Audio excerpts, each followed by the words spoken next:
మన పెరటిలో పెంచుకున్న కూరగాయలతో చిన్న రోటి పచ్చడి చేసుకున్న చాలా రుచిగా ఉంటుందండి.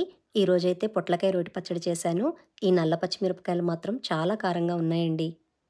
ముందుగా పొట్లకాయ మీద ఉన్న తోలు గీరేసి నీటితో శుభ్రంగా కడిగేసి ఇలా ముక్కలుగా కోసుకొని పక్కన పెట్టుకోవాలి. కొంతమంది పొట్లకాయ ముక్కల్ని ఉప్పు వేసి పిండేస్తారండి. అలా పిండేస్తే ఎటువంటి ఉపయోగం ఉండదు. ఇలా ముక్కలు కోసుకున్న తర్వాత ప్యాన్లో కొన్ని పల్లీలు వేసి దోరగా వేయించి తీసి పక్కన పెట్టుకోవాలి.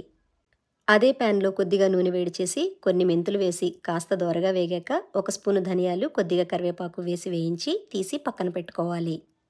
ఇప్పుడు అదే ప్యాన్లో ఉన్న నూనెలో పొట్లకాయ ముక్కలు మీ కారానికి సరిపడా పచ్చిమిరపకాయలు వేసి 2 నిమిషాలు వేయించి 3 టమోటా ముక్కలు మీ రుచికి తగ్గ ఉప్పు కొద్దిగా పసుపు కొద్దిగా చింతపండు వేసి అంతా బాగా కలిసేలాగా కలుపుకొని మూత పెట్టి ముక్కలు మెత్తబడే వరకు మగ్గించుకోవాలి.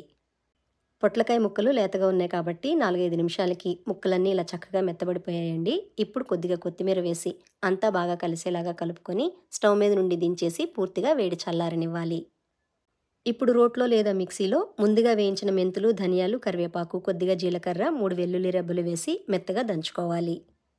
ఇలా కాస్త నలిగిన తర్వాత ఇప్పుడు మగ్గించిన పొట్లకాయ, టమోటో, పచ్చిమిర్చి, చింతపండు, వేయించిన పల్లీలు వేసుకొని పచ్చడిని మెత్తగా దంచుకోవాలి. మీరు మిక్సీలో పచ్చడి చేసుకునేటట్లయితే మరీ మెత్తగా కాకుండా కొంచెం కోర్స్‌గా బ్లెండ్ చేసుకోండి. అప్పుడు చాలా బావుంటుంది.